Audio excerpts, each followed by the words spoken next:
Hey guys, how are you all doing? It's Elizabeth back with another crystal video, and I'm going to be talking about crystals to tap into Pisces energy. So let's get into it. What is Pisces energy? Pisces energy is creative, it's imaginative, it's superfluous. Pisces energy gives me boho vibes, makes me think of meditation. What else is Pisces energy? Pisces energy makes me think of intuition and the dream world, like the unseen realms, psychic ability, and spirituality.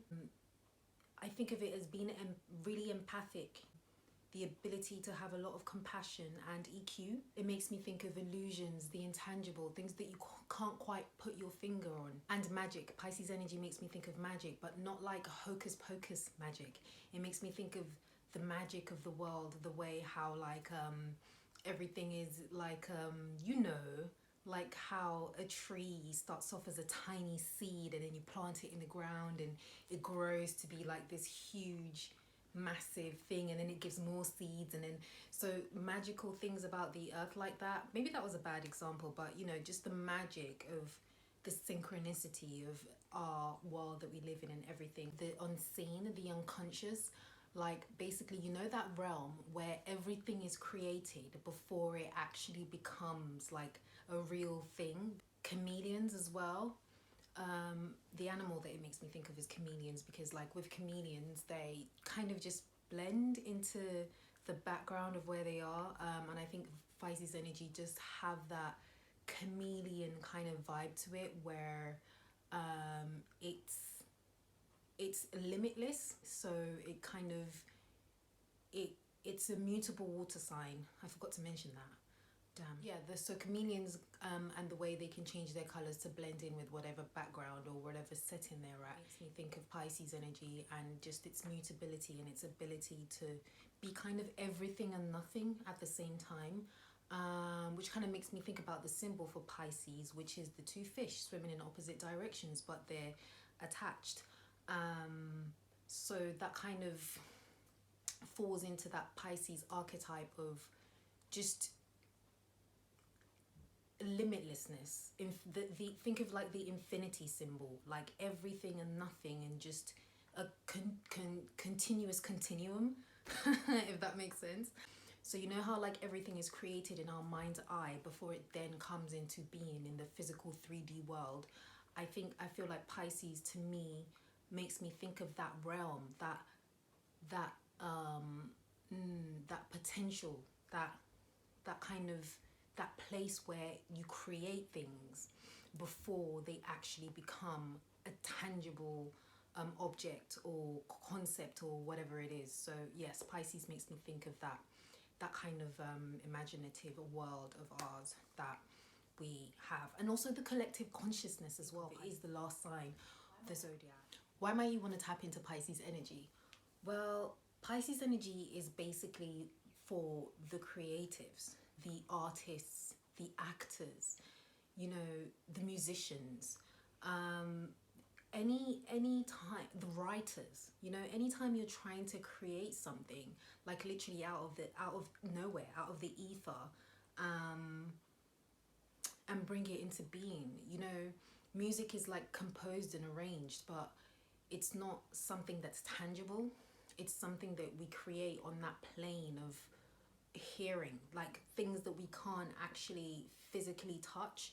And when you're writing, you come up with these stories, and these scenarios, but you're doing that so in your mind. What did I mention? So it was writing, music, acting. Oh my god, you chameleonize yourself into like these different roles, and it's like make-believe. You create like a world of like an imaginative, immersive experience for people when you're acting. Yeah, anything that involves having to use your intuitive faculties is, to me, Piscean energy. So yeah, why might you want to tap into that? If you're a creator of any kind, you might want to tap into something that heightens your imagination and your intuition. Also, if you want to start opening up your spiritual kind of side, then you might want to tap into Pisces energy as well, so that you can kind of notice the subtle energies, the unseen, can become more of a thing that you're aware of every day, rather than, you know, just being really grounded in a 3D all the time. So what are my 3 crystals that I would recommend to tap into Pisces energy? The first crystal that I've chosen is Labradorite. And wait, I had a piece of paper here because I was like, I'm gonna put a piece of paper behind it. So this is Labradorite. It's got this, I'm not sure if it's translating well on camera, I only hope that it is, but it's got this beautiful kind of iridescence to it. And that iridescence that it has is part of the reason why I chose Labradorite, because it's like you see it, now you don't. It's there, but it's not there, but it is there because it's a stone in your hand. So I don't know, that iridescent quality that Labradorite has, it does remind me of Pisces energy, because it's you can't quite grab it, can you? It reflects off of the light, you know it's there, but you can't quite put your fingers on it. I think that's quite Piscean. And Labradorite helps you to connect to your higher self. It helps to boost your creativity and to give you new ideas and stuff. And oh my god, the synchronicity with this stone is insane. Whenever I use Labradorite, I always feel like I'm at the right place at the right time. I bumped into the right person, and it just kind of is just constant synchronicity. Obviously you have to keep it cleansed. Don't ask me why I said that, because sometimes it feels like it's not working. So you have to cleanse it. But anyway, yeah, so Labradorite is really good for that sense of a higher, like being guided by a higher power and higher purpose, because you just seem to always be in the right place at the right time. Labradorite is a stone for the mystics, healers, witches, wizards, priestesses, intuitives, and creatives. It has an affinity with the dark side of the moon and its secrets. It will unveil the hidden truths of the subconscious that are ready to be acknowledged and honored. This is a stone of self empowerment, protection, grounding, and ultimately transformation. Labradorite is great to amplify the power of your intention as well. And yeah, Labradorite really makes me think of the unseen exists. I pick Labradorite whenever I want to feel like I'm in sync with everything. The second stone that I picked for Pisces this season is Fluorite. I've got a slice of Fluorite here. The reason I picked Fluorite is because of the way it enhances your intuition.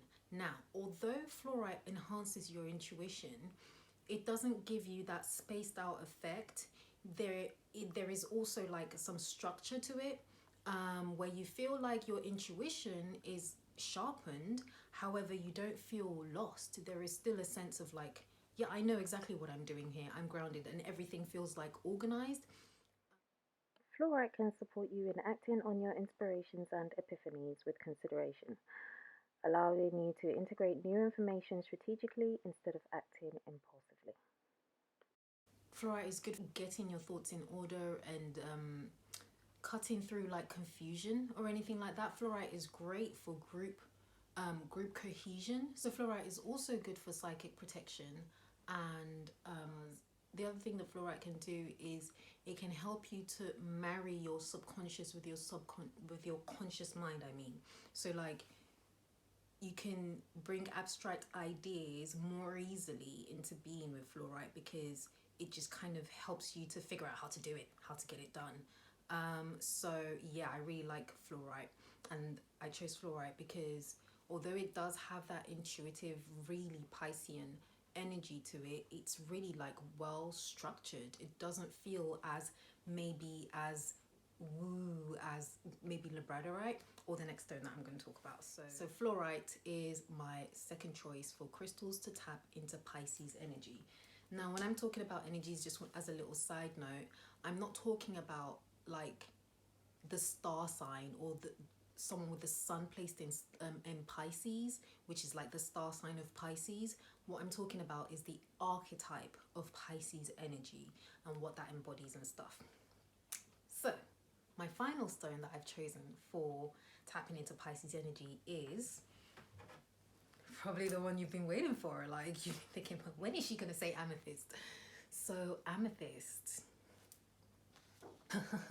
Sorry about my nails, by the way. We lost a comrade. We've lost a few comrades. So amethyst. Oh my god, lovely amethyst. Amethyst is so good for opening up your intuition. Amethyst is probably one of the first stone that most people have in their collection. Amethyst is readily available. Amethyst is just, it's purple, reminds me of the third eye. Amethyst just is so good for heightening your awareness. Amethyst is one of the most spiritual stones, promoting love of the divine and giving insights into its true nature, and encouraging selflessness and spiritual wisdom. It opens intuition and enhances psychic gifts. It helps to, amethyst is good for, like, if you're beginning like a spiritual journey, if you want to start to like really feel like what else is there, like if you want to really start to open up your psychic faculties and start your spiritual journey, amethyst is such a good one for you to start kind of going beneath everything and start looking at everything from a place of like maybe intuition rather than just being really IQ about everything. So yeah, amethyst will help you to really develop like your inner self. Amethyst helps to increase your intuition and spiritual awareness. And yeah, amethyst is just like the stone of opening up your spirituality and spiritual journeys. It's a good stone for meditation as well. So yeah, that's why I chose amethyst. When do I use amethyst? I personally use amethyst for a restful sleep. I can't wear it for too long.